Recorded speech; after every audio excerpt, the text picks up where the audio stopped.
क्या आप जानते हैं कि आप दिन भर में औसतन करीब 22,000 बार सांस लेते हैं? कभी गिना नहीं ना? और क्या ये भी कि आपकी अगली सांस के लिए जरूरी ऑक्सीजन का मिलना इस बात पर निर्भर है कि आपसे मीलों दूर किसी समुद्र में एक बड़ी सी शार्क मछली एक छोटी सी मछली को खा पाएगी या नहीं? क्यों, यकीन नहीं होता ना? चलिए कोई नहीं, आइए आपको ले चलते हैं एक ऐसी दुनिया में जो आपसे हजारों मील दूर होकर भी आपके अस्तित्व का आधार है।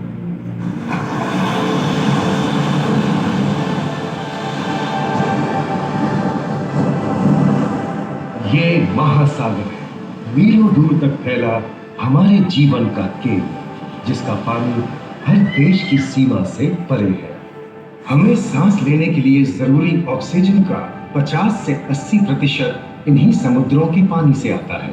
ये भी कह सकते हैं कि ये सागर एक विशाल संयुक्त परिवार की तरह है, जिसमें ये सभी जीव एक ही घर में रहते हैं, जैसे मछलियां, mollusc, dolphin, seal, walrus, crustacean, bacteria, समुद्री एनिमोनी और हाँ, ब्लू व्हेल भी, जो पृथ्वी का सबसे बड़ा जीव माना जाता है। और जंतु ही नहीं, इन समुद्रों में पौधों की भी लाखों प्रजातियां पाई जाती हैं। इन विशाल समंदरों का पानी हमारी पृथ्वी का लगभग 3/4 हिस्सा है। इस धरती पर 5 बड़े महासागर हैं: आर्कटिक, अटलांटिक, हिंद, प्रशांत और दक्षिणी महासागर। ये सागर इतने महत्वपूर्ण हैं कि इनका तापमान और लहरें दुनिया के हर हिस्से के मौसम पर असर डालते हैं, चाहे वो मौसम कितना ही खतरनाक क्यों ना हो।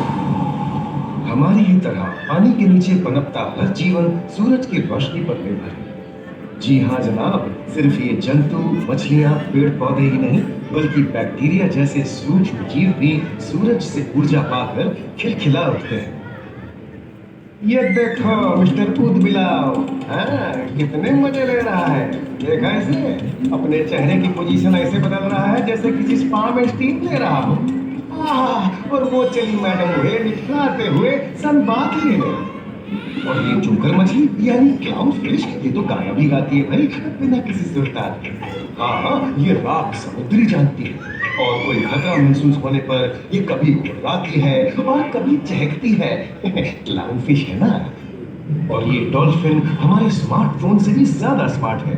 ये अपनी आवाज का इस्तेमाल सोनार की तरह करके एकदम सही दिशा में तैरती और एक दूसरे को संदेश भेजती है। जी हाँ, ईमेल या व्हाट्सएप से भी तेज। मूंगा चट्टानें यानी कोरल रीफ दुनिया की सबसे विविध इकोसिस्टम्स में से है। इन चट्टानों को अक्सर समुद्र के वर्षावन कहा गया है। आई, समुद्र में वर्षा, अजीब बात है ना? अरे दरअसल इनका नाम इनके आसपास बसे इन जीवों की विविधता के कारण पड़ा है। इनमें से कुछ मूंगे गर्म उथले समुद्र में, तो कुछ ठंडी अंधेरी गहराई में रहकर हमारे इकोसिस्टम के संतुलन को बनाए रखते हैं। पौधे हमारे इकोसिस्टम का एक बहुत ही महत्वपूर्ण हिस्सा है और पानी में ऑक्सीजन का सबसे बड़ा स्रोत है। इस नीले पानी में मौजूद कई पौधों में से एक बहुत ही महत्वपूर्ण पौधा है फाइटोप्लैंक्टन, जो पूरी दुनिया की ऑक्सीजन की जरूरत का लगभग 50% बनाकर हमारा अस्तित्व बनाए रखता है। इन समुद्रों में पहुंचने वाली सूरज की रोशनी की मात्रा के हिसाब से उन्हें 3 क्षेत्रों या परतों में बांटा गया है। सतह के सबसे नजदीक वाली परत को यूफोटिक जोन या सनलाइट जोन कहा जाता है। जाहिर है कि यहाँ सूरज की सबसे ज्यादा रोशनी पहुंचती है और 90% समुद्री जीवन इसी परत में मौजूद है। अगली गहरी परत को डिस्पोटिक जोन या ट्वाइलाइट जोन कहा जाता है। इस परत तक सूरज की सिर्फ 1% रोशनी पहुंचती है, जो पौधों के जिंदा रहने के लिए काफी नहीं है। तीसरी और सबसे गहरी परत एफोटिक जोन या मिडनाइट जोन है। यहाँ सूरज की रोशनी बिल्कुल नहीं पहुंचती। ये परत पूरी तरह से अंधेरी और ठंडी होती है, बिल्कुल किसी हॉरर मूवी के सीन जैसे। ये कई जगह पर इतनी गहरी होती है कि यहाँ आसानी से माउंट एवरेस्ट जैसे ऊंचे पहाड़ भी समा सकते हैं। और इसकी सबसे गहरी जगह है प्रशांत महासागर में मरियाना ट्रेंच। महाद्वीपीय तटों के साथ लगे उतले समुद्री इलाकों तक पहुंचना आसान है, लेकिन ये समुद्र का सिर्फ 10% है। समुद्र की गहराई जितनी बढ़ती जाती है उतने ही वहां के हैरत अंगेज जीव जिन तक पहुंचना मुश्किल होता जाता है। ये समुद्री जीव पहले तो अपनी खूबसूरती से आपको छलते हैं और फिर अचानक एक खतरनाक रूप ले लेते हैं जिनसे बचना मुश्किल ही नहीं नामुमकिन है। और ये क्या, अचानक ये रोशनी कहां से आई? ओह, ये तो जेलीफिश का झुंड है जिनकी रोशनी एकदम डिस्को लाइट की तरह लगती है। वाह, ये हुई ना बात। अब सभी बड़ी छोटी मछलियां इन चमचमाती डिस्को लाइट को देखकर पार्टी करने आई। और फिर यही रोशनी उन्हें बेरहमी से दबोचकर उनका शिकार करके अंधेरे में वापस गायब हो जाएगी।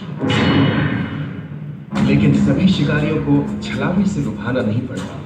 सबसे घातक शिकारियों में से है शार्क, जैसे ग्रेट व्हाइट और टाइगर शार्क। शार्क आमतौर पर सूरज ढलने के बाद अंधेरे में शिकार पे निकलती है समुद्री जीवों का यमराज। आज तक शार्क की 500 से ज्यादा प्रजातियों का पता चल चुका है। ये हर तरह के खुले महासागरों में, मूंगे की चट्टानों में, आर्कटिक की बर्फ के नीचे और समुद्र की अंधेरी गहराइयों में पाई जाती है। और ये है समुद्री घोड़ा, जो तबड़क तबड़क नहीं, छप छप छप छप करता है, यानी दौड़ता नहीं, तैरता है। हमने इन समुद्रों के बारे में बहुत कुछ जाना है, पर अभी भी बहुत कुछ जानना बाकी है। ये सागर गहरे और विशाल, ठंडे और अंधेरे में डूबे होते हैं। इन गहराइयों में पनपने वाली 17,000 से अधिक प्रजातियां मानो किसी कल्पना से कम नहीं। किसी खूबसूरत एंजल की तरह दिखने वाले जीवों के साथ साथ न जाने और क्या क्या देखने को मिले।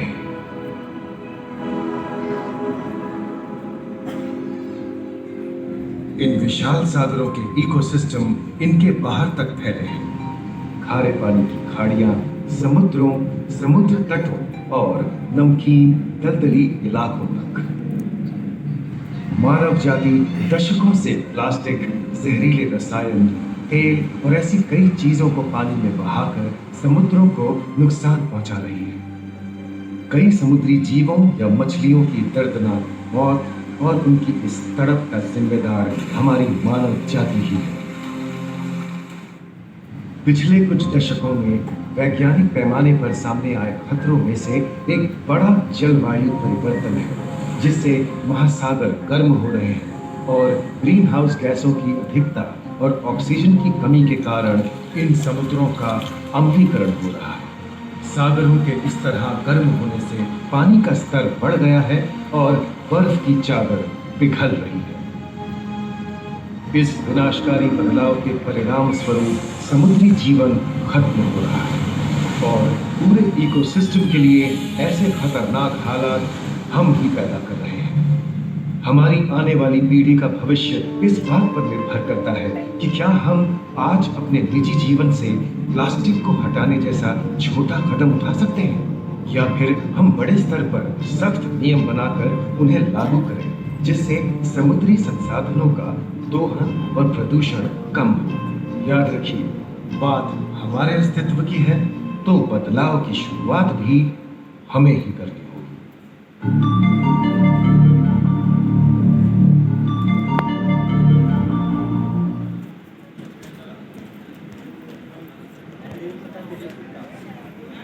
Gracias.